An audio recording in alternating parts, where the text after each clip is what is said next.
Paz do Senhor, meus irmãos, tudo bem? PH aqui mais uma vez e nós vamos agora para mais um vídeo da nossa série da Bíblia toda em um ano. Antes de começar o vídeo, eu peço que você veja se você está inscrito no canal, que você compartilhe, que você aperte aí o botão do joinha, deixa o like. Caso você não goste do vídeo, depois você tira o like, mas já deixa o like para garantir que você não esqueça, tá bom? Me ajuda aí para que a gente possa alcançar mais pessoas através da pregação da palavra de Deus. Deus tem sido muito bom conosco e vamos lá para mais uma história. Nós estamos falando daqui do capítulo 40 de Gênesis e o protagonista da história, aquele que está mais em evidência, é José. Lembra que no último vídeo nós falamos que José, apesar de ter uma vida toda conturbada, de ter ali, né, ele ser o filho mais querido, o filho preferido de Jacó, e por conta disso, os seus irmãos ficaram com inveja dele, venderam ele, mentiram, disseram para o pai dele que ele tinha sido morto. Ele é vendido para os ismaelitas, de repente vai parar no Egito, vira um servo de Potifar, vira ali alguém que cuida das coisas de Potifar no Egito. A mulher de Potifar tenta se relacionar com ele de todo jeito, mas José é um homem piedoso, é um homem que teme a Deus e ele acaba na prisão por conta disso, por conta de negar esse adultério que a mulher de Potifar queria. E é assim que nós começamos a história. José está na prisão. Não só ele, mas está ele, o copeiro do rei e o padeiro, que foram parar na prisão porque ofenderam o seu senhor, o faraó do Egito. José foi parar na prisão por quê? Porque era um homem piedoso, um homem de fé, e um homem que não quis cair em adultério, né? Não quis participar do adultério. Mas esses homens não, eles foram porque de alguma maneira eles ofenderam o faraó e eles estavam presos juntamente com José. E o que acontece? José, ele está preso e ele vê que eles estão preocupados e ele pergunta, né? Por que vocês estão com a cara triste? Por que vocês estão preocupados? E eles falam, nós tivemos um sonho e não há quem interprete. E olha o que José diz. José ele não diz assim, ó, eu interpreto. Manda para mim que deixa com o pai, né? Deixa que eu interpreto porque eu sou o cara. Não. José diz: não pertencem a Deus as interpretações, contem-me o sonho que tiveram. Ou seja, ele sabe que tudo que ele tem, o dom que ele tem, as coisas que ele tem são do Senhor. José é extremamente abençoado. E ele sabe que tudo isso vem do Senhor. Ele fala, não pertence a Deus. E eles começam a contar o sonho. Primeiro o copeiro conta o seu sonho, tá? Eu não vou repetir aqui porque você leu a história, sabe do sonho. Então ele conta o sonho da videira, que havia 3 ramos, tal e tudo mais. E a interpretação é o seguinte, ó, dentro de 3 dias Faraó vai reabilitar você e reintegrá-lo. Ele fala para o copeiro, daqui 3 dias você vai voltar a trabalhar com o Faraó. E o padeiro que tem um sonho parecido, mas o final é trágico, porque ele fala assim, ó, essa é a interpretação, dentro de 3 dias Faraó vai mandar cortar a sua cabeça e pendurá-la numa árvore, e as aves comerão a sua carne. Imagine você tendo uma notícia dessa, né? Olha, a interpretação do teu sonho é que daqui 3 dias vão cortar a tua cabeça. Então eu imagino que naquele momento gerou uma tensão dentro da prisão, né? José acabou com a paz da prisão, se é que tinha paz. Porque teve uma promessa de que seria restaurado o seu cargo, de que ele ia voltar a trabalhar, e outro teve uma promessa dizendo que ele ia morrer. Passa 3 dias, acontece exatamente isso. Tá? O copeiro foi reintegrado no cargo e o padeiro foi morto. Mas a Bíblia fala que o copeiro-chefe não se lembrou de José. Então o que poderia acontecer? Ele poderia ser reintegrado, e quando chegado ele falava assim, olha, tinha um cara na prisão, José, olha, não tem como você arrumar um emprego para ele, não tem como colocar ele aqui em algum cargo, tirar ele da prisão pelo menos, porque ele foi preso injustamente, mas o copeiro nem lembra de José, tá? Esse é o capítulo 40. O que acontece no capítulo 41? Quem tem um sonho agora é Faraó. Faraó tem um sonho perturbador. Ele sonha com 7 vacas gordas e depois 7 vacas magras, horrendas, feias, que vêm e comem essas vacas gordas. Então é um sonho que deixa Faraó fora de si. Mesmo ele não temendo a Deus, ele pensa que alguém que serviria a Deus, algum Deus, alguma divindade, teria que interpretar este sonho. Hoje estou tomando um cafezinho aqui, galera. E olha só o que acontece. O sonho de Faraó é apenas um. José traz a revelação para esse sonho. Por quê? O copeiro, nesse momento, lembra de José. Fala, agora eu lembrei. Tem um cara lá na prisão que ele interpretou o meu sonho que eu tive, interpretou o sonho do padeiro e tal e tal. Vamos trazer esse cara. E traz José de novo para Faraó. Faraó traz José, né, para diante de Faraó. Faraó fala o sonho, José ouve o sonho e responde o seguinte: isso não está para mim, mas Deus dará a resposta. De novo, por mais que José ouviu, foi chamado para interpretar o sonho e ser o responsável pela interpretação desse sonho, José sempre aponta para Deus, sempre reconhece que tudo que ele tem vem de Deus. Ele fala: isso não está em mim, mas a resposta vem de Deus. Eu tenho alguém que me dá tudo isso, e esse alguém é Deus. Ele é a fonte, não sou eu a fonte, eu sou só aquele que compartilha das coisas que Deus me dá. E ele dá a resposta. Deus revelou a Faraó o que ele vai fazer. As 7 vacas boas serão 7 anos, as 7 espigas boas também serão 7 anos, o sonho é um só.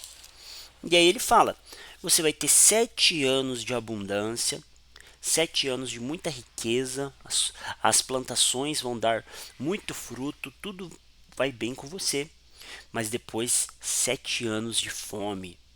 Imagine só, meus irmãos e minhas irmãs que estão aqui acompanhando esse vídeo, você ter uma intimidade com Deus e essa intimidade com Deus produzir uma visão de algo que vai acontecer e através dessa intimidade que você tem e de você reconhecer o que vai acontecer, você conseguir evitar uma catástrofe.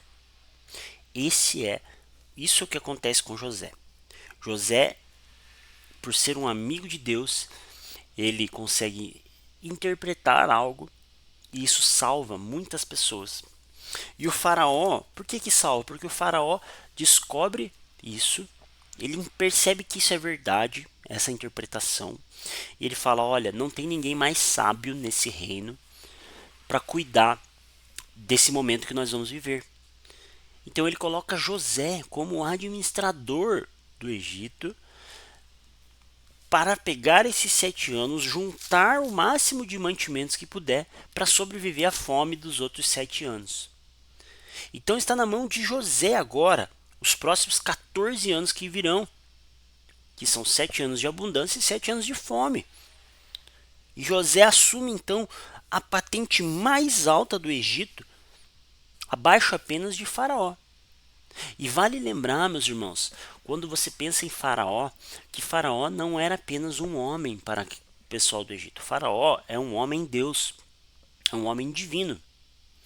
Então, dos homens, José era o maior.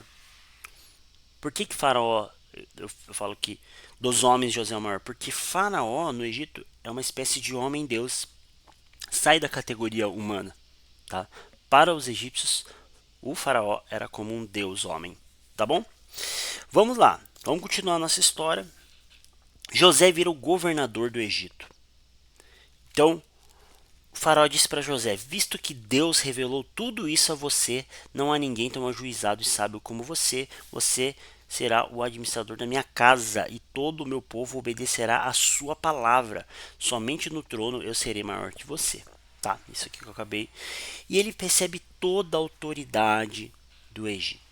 E José junta, a Bíblia fala no versículo 49, que José juntou muitíssimo cereal, como a areia do mar, até perder a conta, porque ia além das medidas. José era extremamente abençoado, meus irmãos. Quando ele estava na casa de Potifar, Potifar prosperou. Agora que ele está cuidando das coisas do Egito, o Egito está prosperando por causa de José. Ele consegue juntar tanto mantimento que é como a areia do mar. É para perder de vista. E o Senhor abençoa mais José. Antes de chegar a fome, nasceram 2 filhos a José, os quais lhe deu Azenate, filha de Potífera, sacerdote de On. Então ele casou lá no Egito, né? O primogênito se chamava Manassés. Então, em hebraico, soa parecido com a palavra fazer esquecer. Por que eu estou falando sempre soa parecido? Só abrir um parênteses aqui. Eu estou usando a Bíblia NAA, tá bom? Eu estou usando a tradução NAA. Talvez eu deveria ter falado isso no primeiro vídeo, mas lembrei só agora. Na NAA, ele traz o nome das palavras em hebraico e ele fala assim, ó, em hebraico soa parecido, porque muitas vezes tem uma discussão se é esse significado, é aquele e tal. Então eles têm esse cuidado de dizer soa parecido, tá bom? Por isso que eu estou falando desse jeito em vários vídeos. Mas Manassés, como fazer esquecer, né? Pois disse, Deus me fez esquecer de todo o meu trabalho em toda a casa do meu pai. E ao segundo deu o nome de Efraim, que significa ter filhos ou dar frutos, pois disse, Deus me fez próximos na terra na minha aflição. Então temos 2 filhos de José, Manassés e Efraim, tá bom? E aí vem o que? Passou 7 anos de abundância, 7 anos de prosperidade, inclusive não só prosperidade financeira, mas a bênção de ter filhos. José tem 2 filhos. Acontece algo que nem a novela mais imprevisível do mundo teria uma história como essa. A reviravolta que temos agora é algo sensacional. Por quê? Lembra que Canaã, a terra onde está o povo de José, seus irmãos, Jacó, né? Se você olhar num mapinha aí da história de Israel antigo, dessa época, você vai ver Canaã ali mais para o leste, né? O Egito mais para o oeste, sudoeste. O que acontece? São cidades que sempre são lugares, né? Não cidades, são lugares que sempre um está recorrendo para o outro. Abraão, quando tinha fome, ia para o Egito. Você vê sempre tem esse trajeto ali de Canaã para o Egito. E quando a fome vem para Canaã, Jacó, que já está velhinho, soube que no Egito havia mantimentos. No Egito havia, apesar de toda a fome, lá dava para você comprar alguma coisa. E ele olha para os seus irmãos e fala, pessoal, seus irmãos não, desculpe, para os seus filhos e fala, pessoal, vamos para o Egito, vamos buscar mantimentos, né? Vamos correr atrás do lugar onde tem prosperidade. E Jacó fala para todo mundo lá, mas não envia Benjamim, porque Benjamim é o seu filho mais novo. Lembrando que ele amava mais José, mas como ele acha que José está morto, então ele tem um cuidado especial com Benjamim, que é o filho mais novo. E ele manda todos para lá. Chegam os irmãos. Quem governava lá era José. E José percebe, ele reconhece os seus irmãos. Os seus irmãos chegam e se prostram diante dele, porque José é a autoridade máxima no Egito, a não ser de Faraó, obviamente. Então todos têm que se prostrar diante dele. E já lembramos do que? Do sonho que ele teve lá atrás. Lembra do sonho? De todos se prostrando diante dele. Ele lembra também desse sonho, né? Reconheceu eles. E ele é ríspido, ele trata mal seus irmãos, né? A Bíblia fala que quando José viu seus irmãos, reconheceu, porém não se deu a conhecer. Foi ríspido com eles e fala, né? De onde vocês vêm? Quem são vocês? E eles falam que são da terra de Canaã e tudo mais. Falam que são filhos de um homem só. Você leu a história, sabe como é. E eles falam, olha, nós, seus servos, somos 12 irmãos, filhos de um homem na terra. O mais novo está hoje com o nosso pai. O outro já não existe. Mal eles sabiam que eles estavam conversando com esse outro. Olha que história emocionante, sensacional. Então José lhes disse: é como já falei, vocês são espiões. E ele começa a dizer que eles são espiões, começa a querer imputar um crime para eles. Olha, vocês estão aqui para querer roubar, vocês estão aqui. E eles falando o tempo todo que não, que não, que não. E José, ele faz o seguinte, ele fala assim, olha, eu quero que vocês tragam o irmão mais novo de vocês. Para eu saber que vocês são honestos, quero que vocês tragam ele. Você estava falando de quem? De Benjamim. Traz Benjamim aqui para que eu o veja. E aí eles entram num problema, porque eles não querem trazer Benjamim, porque Benjamim é o filho preferido de Jacó agora, né, que José morreu, entre aspas, né, que eles acham que José morreu, e eles entram nessa tensão, começa a virar uma tensão, e eles caem na real e falam assim, ó, na verdade estamos sendo castigados por causa do nosso irmão.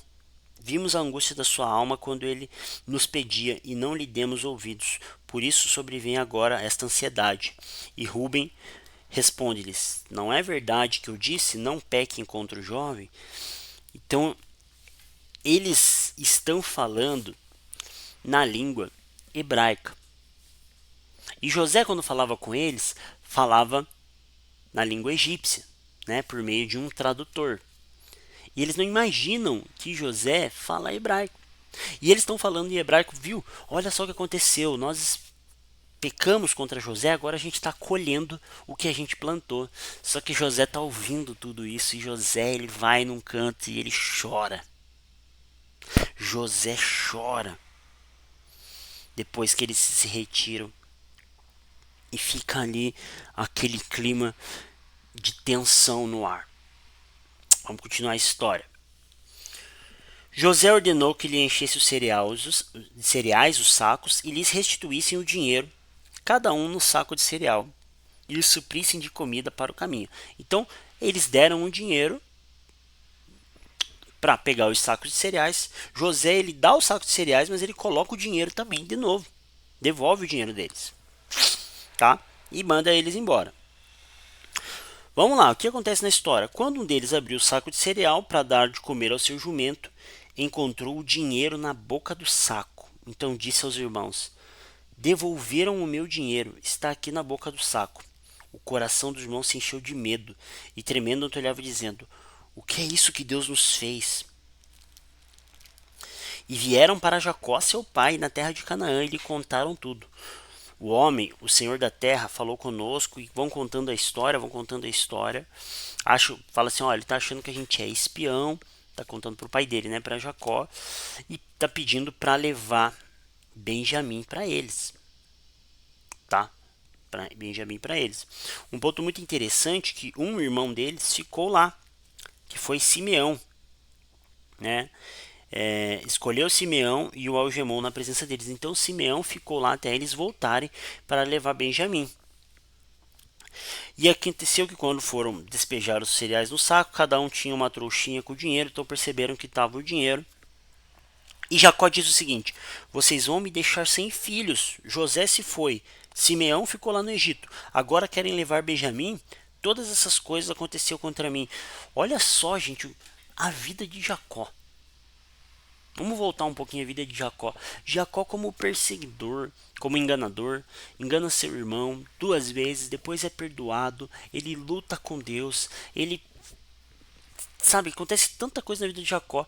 Ele perde um filho e agora ele perdeu mais um porque Simeão ficou preso no Egito e agora querem levar Benjamim. Jacó está falando assim: meu Deus, e a promessa que Deus fez para o meu avô Abraão? E a promessa que Deus fez para o meu pai Isaac? E a promessa que Deus fez para mim? Marcando a minha coxa, lutando comigo, me mudando o meu nome, né? Me mudando é bom, né? Mudando o meu nome para Israel. Olha isso, eu tô perdendo meus filhos. Tive problema com a minha filha Diná.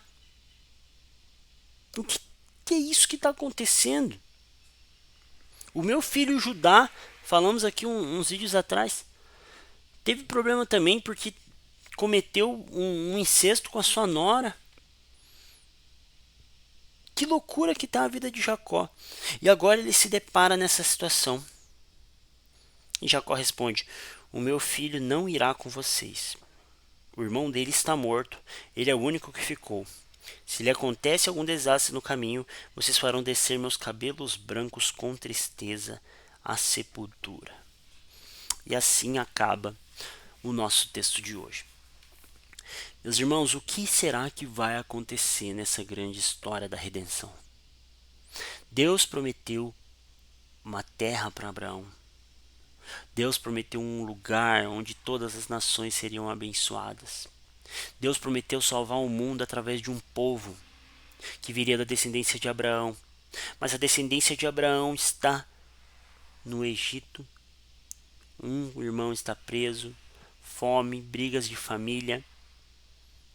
Quem poderá redimir o seu povo? É isso que nós veremos nos próximos capítulos. Tá bom, meus irmãos? Deus abençoe e até a próxima.